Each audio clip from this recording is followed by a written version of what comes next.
this fundamental idea that sobriety is good. Yes. You know, you look on Instagram, people post a selfie and say, 6 months sober, guys, thank you so much, and tons of congratulations, because it's a virtue, because you accomplished something. You're not using drugs.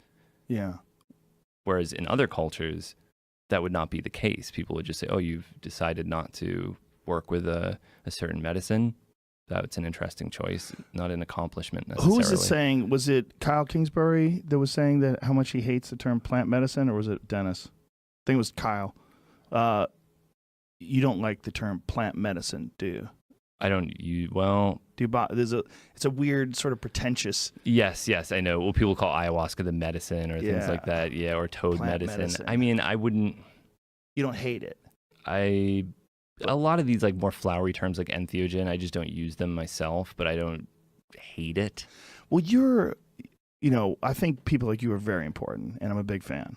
But I think one of the reasons why you're important is you are a cognoscente of real drugs. Like you understand what they actually do. You could explain them to the layman, or you could debate them with someone who was a doctor, perhaps, that wanted to talk about the dangers of them. And you understand all the various aspects of it. And I think there's a tremendous amount of ignorance when it comes to drugs, drug consumption. What is a drug? I mean, how many times have you seen a person with a beer in their hand smoking a cigarette saying they don't do drugs?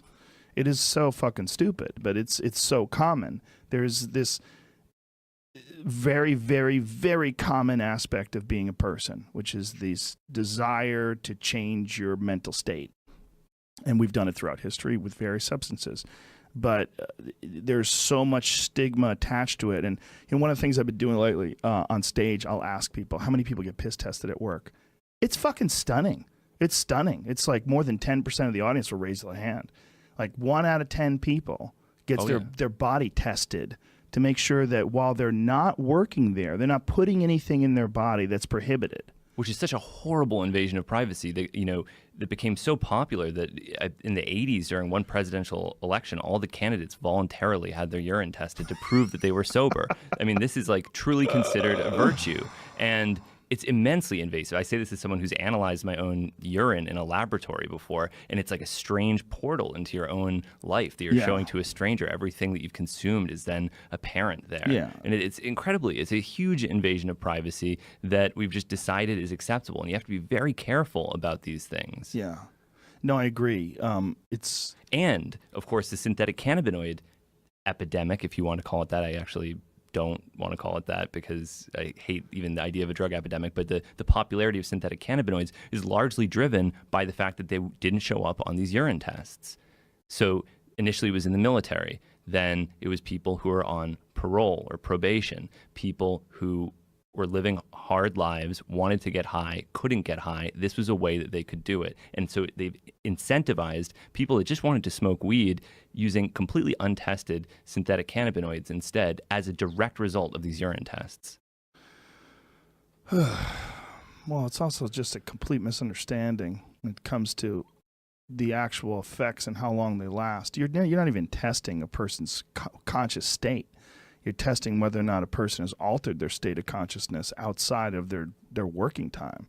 It's not like you show up and they could scan your hand and realize that you're high on marijuana right now. That's not what they're doing.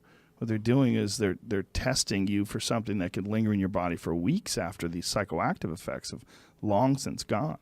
Oh, yeah, or even be the result of passive exposure. There was a great scientific article that came out a couple of years ago where they found that just passive exposure to cannabis smoke contaminates your hair with THC, so that all these people who had hair tests who actually had not smoked cannabis, but it sounds like an excuse. I was just in the room, someone else was doing it. Just being in contact with someone who'd smoked cannabis could then deposit THC in your hair and cause you to test positive. So these tests aren't even necessarily reliable. This is the same problem. There was a kind of trend a little while ago, I don't know if you saw about this, where people would get their urine tested for to quantify the levels of neurotransmitter metabolites in their urine, and this was supposed to be like a fingerprint of your mood. So they'd quantify the level of serotonin, dopamine, GABA, whatever, and then they'd say, oh, you're a little low on serotonin, you're pretty depressed, actually, you need to supplement with some 5-HTP or something like that. It's a very reductive way of thinking about consciousness. But the main issue is that you're not testing in your brain, you're testing your urine, and a lot of these neurotransmitters are biosynthesized in the periphery. So just because you have these neurotransmitters in your urine doesn't mean they were ever in your brain. It doesn't say anything about anything. So it's so juvenile in a way. It's just it's such a piss poor way of maintaining order, checking people's consciousness, and what you should do is judge people based on their productivity. If I have some guy and he shows up for work and he kicks ass every day, I'm like, dude, what's your secret? He's like, I get high before work. It's great. I feel good, having a good time at work. Zippity doo dah, zippity day. I'm putting everything in order, and it just feels good. I'm like, keep doing what you're doing.